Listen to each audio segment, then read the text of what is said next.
Nine minutes to 6. My next guest, Aimee Shackleton, when she was 39 years old, received a letter.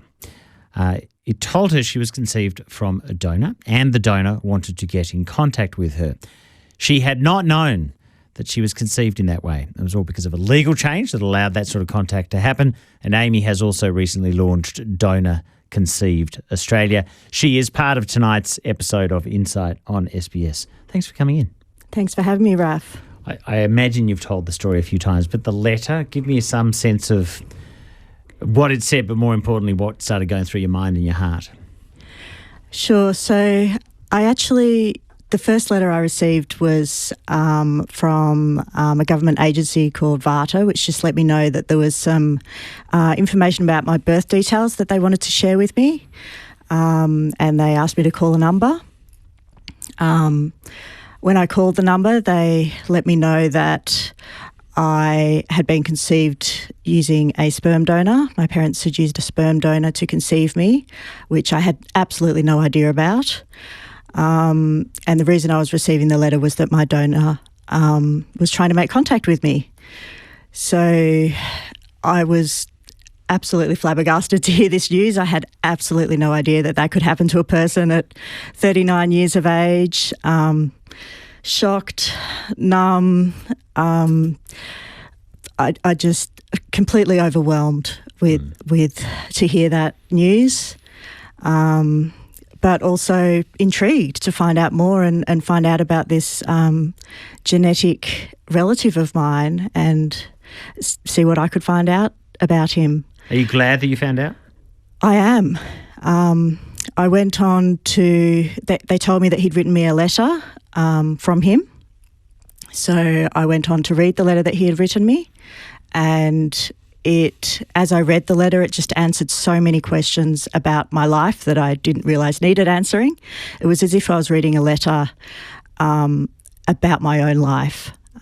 He described his hobbies, interests, things he was interested in, and it was perfectly matched up with my life. Wow. Things like he's a professional musician. I have a strong interest in music and play many musical instruments. He was a swimmer. I'm a swimmer, competitive swimmer when we were in school. He's a teacher. I'm an educator. So many interests that we shared. And it was just amazing to read the letter, and it just answered so many questions for me, Raf. Has it expanded your sense of who you are? Most definitely. It's so I went on to meet him and also a brother and sister who were brought up in their own families, who were born from the same donor. And it has really enhanced my identity and taught me a lot about myself. You knew about one family, that's the family you grew up with, and again, only share what you wish to share, but how's that all rolled out? What's the impact been like on them? So I grew up with my biological mother and my father, and I was very close to them. I still am. I had no reason to question my paternity. They were fantastic parents, and I'm still very close to them. My dad is still my dad. He brought me up, and he's still a fantastic dad.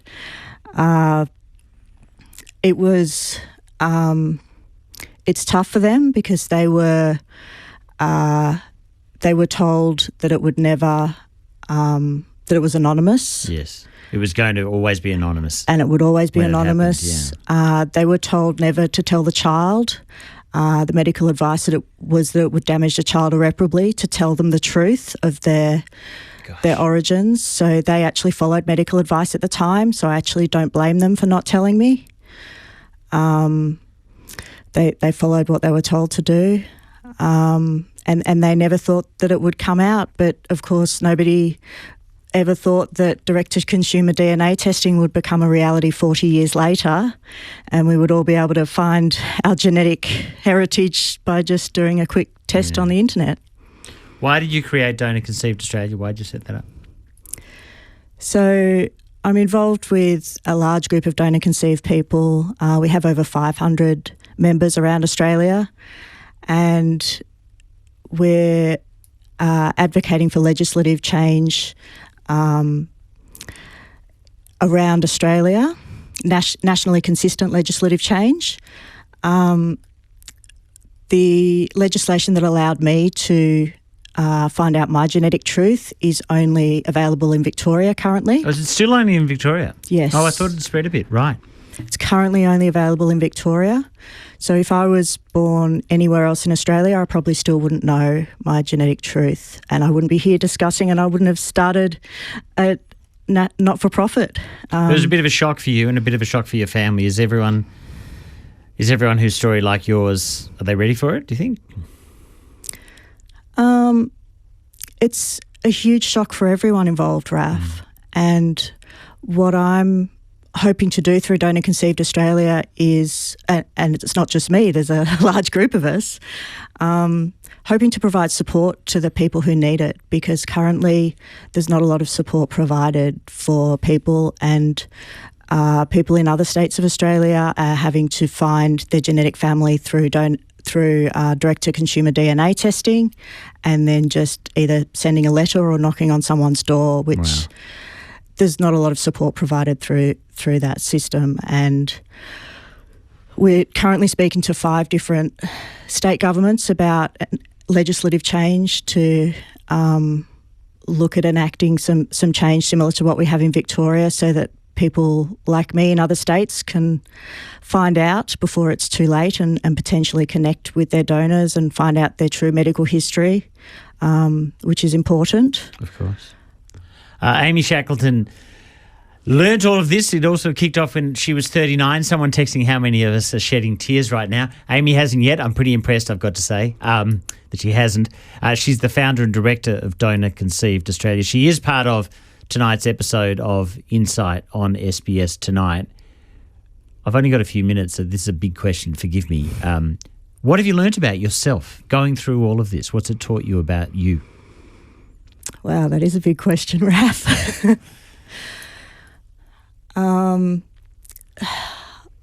think I look back on all of this, and I've actually had the privilege to redefine my life and look back over 40 years, which many people don't get that opportunity.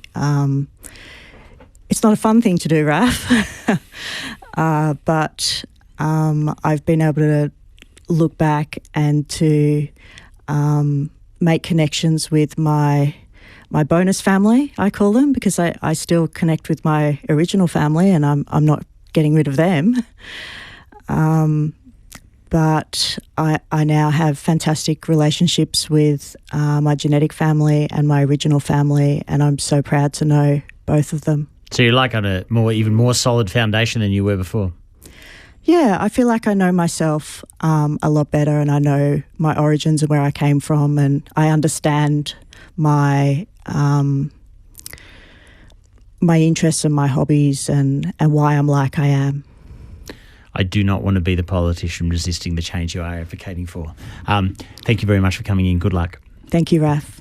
Aimee Shackleton, if you want to get in touch, I'm sure there are ways. Donor Conceived Australia is the organisation she founded and directs. And if you want to hear more and see more of her story, that is on Insight on SBS